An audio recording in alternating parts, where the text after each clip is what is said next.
भक्तजनों, आज आप सुनेंगे शनिवार का दिन शनि भगवान की व्रत कथा। एक समय की बात है, स्वर्ग लोक में सबसे बड़ा कौन है। इसी के प्रश्न पर नवग्रहों में वाद विवाद हो गया। विवाद इतना बढ़ा कि परस्पर भयंकर युद्ध की स्थिति बन गई। निर्णय के लिए सभी देवता देवराज इंद्र के पास पहुँचे और बोले, हे देवराज, आपको निर्णय करना होगा कि हम में से सबसे बड़ा कौन है। देवताओं का प्रश्न सुनकर देवराज इंद्र उलझन में पड़ गया। इंद्र बोले, मैं इस प्रश्न का उत्तर देने में असमर्थ हूँ। हम सभी पृथ्वी लोक में उज्जैनी नगरी में राजा विक्रमादित्य के पास चलते हैं। देवराज इंद्र सहित सभी ग्रह देवता उज्जैनी नगरी पहुँचे। महल में पहुंचकर जब देवताओं ने उनसे अपना प्रश्न पूछा तो राजा विक्रमादित्य भी कुछ देर के लिए परेशान हो उठे, क्योंकि सभी देवता अपनी अपनी शक्तियों के कारण महान थे। किसी को भी छोटा या बड़ा कह देने से उनके क्रोध के प्रकोप से भयंकर हानि पहुंच सकती थी। अचानक राजा विक्रमादित्य को एक उपाय सूझा और उन्होंने विभिन्न धातुओं स्वर्ण, रजत, चांदी, कांसा, तांबा, सीसा, रंगा, रजत, अबरख, लोहे के 9 आसन बनवाए।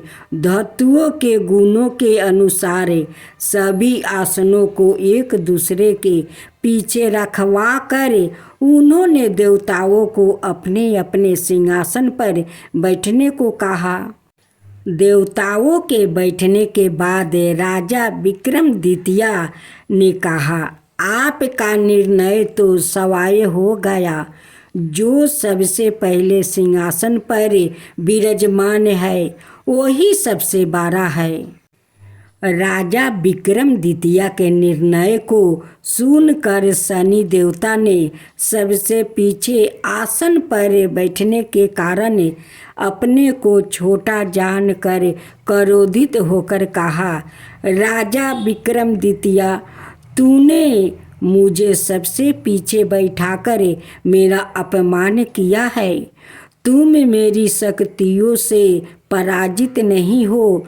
मैं तुम्हारा सर्वनाश कर दूंगा।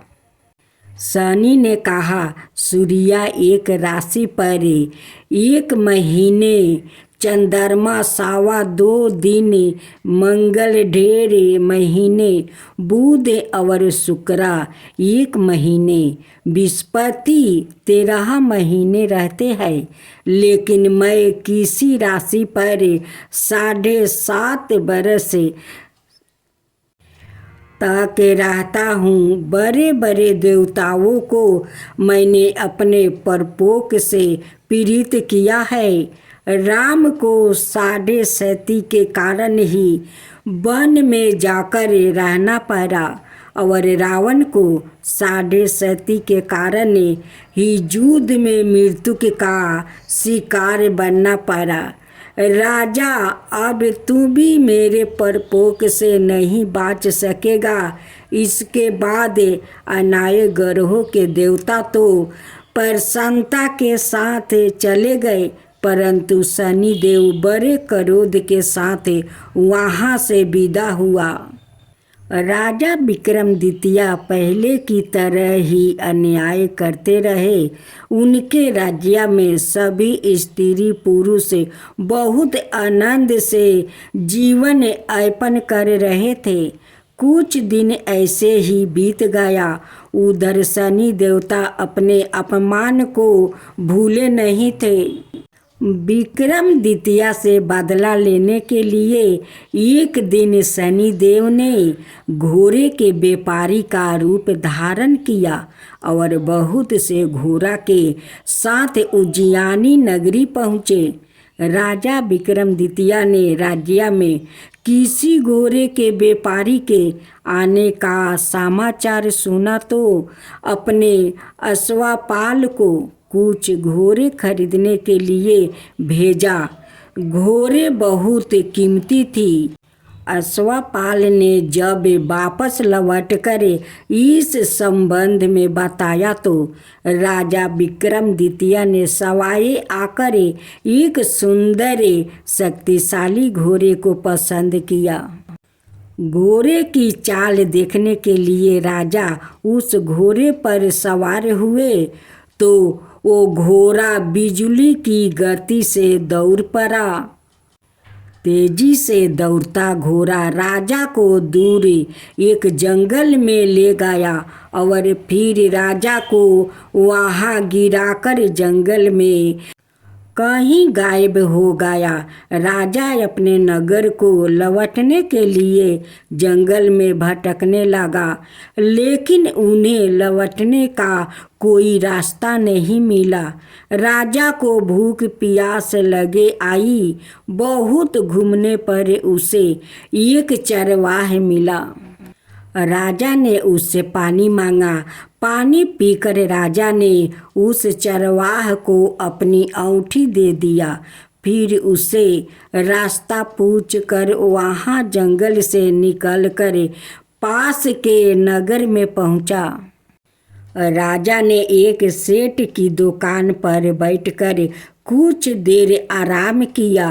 उस सेठ ने राजा से बातचीत की तो राजा ने उसे बताया कि मैं उज्जैनी नगरी से आया हूँ। राजा के कुछ देर दुकान पर बैठने से सेठ जी की बहुत बिक्री हुई। सेठ ने राजा को बहुत भगवान समझा और खुश होकर उसे अपने घर भोजन के लिए ले गया। सेठ के घर में सोने का एक हार खूंटी पर लटका हुआ था। राजा को उस कमरे में छोड़कर सेठ कुछ देर के लिए बाहर गया। तभी एक आश्चर्यजनक घटना घटी। राजा के देखते देखते सोने के उस हार को खूंटी निगल गई। सेठ ने कमरे में लौट कर हार को गायब देखा तो चोरी का संदेह राजा पर ही किया, क्योंकि उस कमरे में राजा ही अकेला बैठा था। सेठ ने अपने नौकरों से कहा कि इस परदेशी को रस्सियों से बांधकर नगर के राजा के पास ले चलो।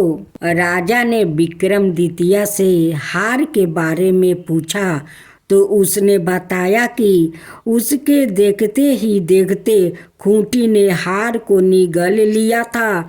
इस पर राजा ने क्रोधित होकर चोरी करने के अपराध में विक्रमादित्य के हाथ पांव कटवाने का आदेश दे दिया।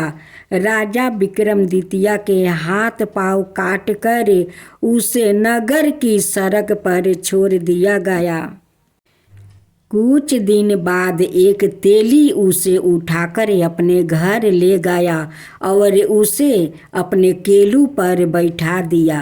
राजा आवाज देकर बैलों को हाँकता रहा। इस तरह तेली का बैल चलता रहा और राजा को भोजन मिलता रहा। शनि के प्रकोप की 7.5 पूरे होने पर वर्ष ऋतु प्रारंभ हुई। राजा विक्रमादित्य एक रात मेघ मल्हार गा रहा था कि तभी नगर के राजा की लड़की राजकुमारी मोहिनी रथ पर सवार उस तेली के घर के पास से गुजरी।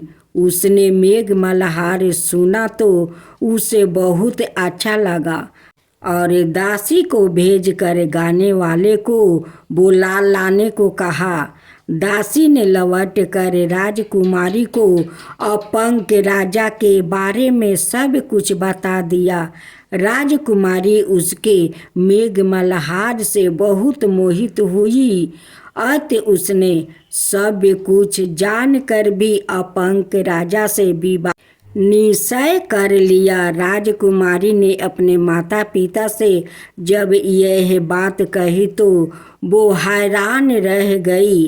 रानी ने मोहिनी को समझाया, बेटी तेरे भाग्य में तो किसी राजा की रानी होना लिखा है, फिर तू उस अपंग से विवाह करके अपने पाँव पर कुल्हाड़ी क्यों मार रही है। राजकुमारी ने अपनी जिद नहीं छोड़ी। अपनी जिद पूरी करने के लिए उसने भोजन करना छोड़ दिया और प्राण त्याग देने का निश्चय कर लिया। आखिर राजा रानी को बेबस होकर अपंग विक्रमादित्य से राजकुमारी का विवाह करना पड़ा। विवाह के बाद राजा विक्रमादित्य और राजकुमारी तेली के घर में रहने लगी। उसी रात सपने में शनिदेव ने राजा से कहा, राजा तूने मेरा परपोख देख लिया। मैंने तुम्हें अपने अपमान का दंड दे दिया है। राजा ने शनिदेव से क्षमा करने को कहा और प्रार्थना की, हे शनिदेव आपने जितना दुख मुझे दिया है अन्याय किसी को ना देना। शनिदेव ने कुछ सोचकर कहा, राजा मैं तुम्हारी प्रार्थना स्वीकार करता हूँ। जो कोई स्त्री पुरुष मेरी पूजा करेगा, शनिवार को व्रत करके मेरी व्रत कथा सुनेगा, उस पर मेरी अनुकंपा बनी रहेगी। जब प्रातःकाल राजा विक्रमादित्य की नींद खुली तो अपने हाथ पांव देखकर राजा को बहुत खुशी हुई। उसने मन ही मन शनिदेव को प्रणाम किया। राजकुमारी भी राजा के हाथ पांव सही सलामत देखकर आश्चर्य में डूब गई। तब राजा विक्रमादित्य ने अपना परिचय देते हुए शनिदेव के प्रकोप की सारी कहानी सुनाई। सेठ को जब इस बात का पता चला तो दौड़ता हुआ तेली के घर पहुंचा और राजा के चरणों में गिरकर क्षमा मांगने लगा। राजा ने उसे क्षमा कर दिया, क्योंकि यह सब तो शनिदेव के प्रकोप के कारण हुआ था। सेठ राजा को अपने घर ले गया और उसे भोजन करवाया। भोजन करते समय वहाँ एक आश्चर्यजनक घटना घटी। सबके देखते देखते उस खूंटी ने हार उगील दिया। सेठ जी ने अपनी बेटी का विवाह भी राजा के साथ कर दिया और बहुत से स्वर्ण आभूषण धन आदि देकर राजा को विदा किया। राजा विक्रमादित्य राजकुमारी मोहिनी और सेठ की बेटी के साथ उज्जैनी पहुँचे तो नगर वासियों ने हर्ष से उनका स्वागत किया। अगले दिन राजा विक्रमादित्य ने पूरे राज्य में घोषणा करवाई कि शनिदेव सब देवों में सर्वश्रेष्ठ है। प्रत्येक स्त्री पुरुष शनिवार को उनका व्रत करे और व्रत कथा अवश्य सुने। राजा विक्रमादित्य की घोषणा से शनिदेव बहुत प्रसन्न हुए। शनिवार का व्रत करने और व्रत कथा सुनने के कारण सभी लोग की मनोकामनाएं शनिदेव की अनुकंपा से पूरी होने लगी। सभी लोग आनंद पूर्वक रहने लगे।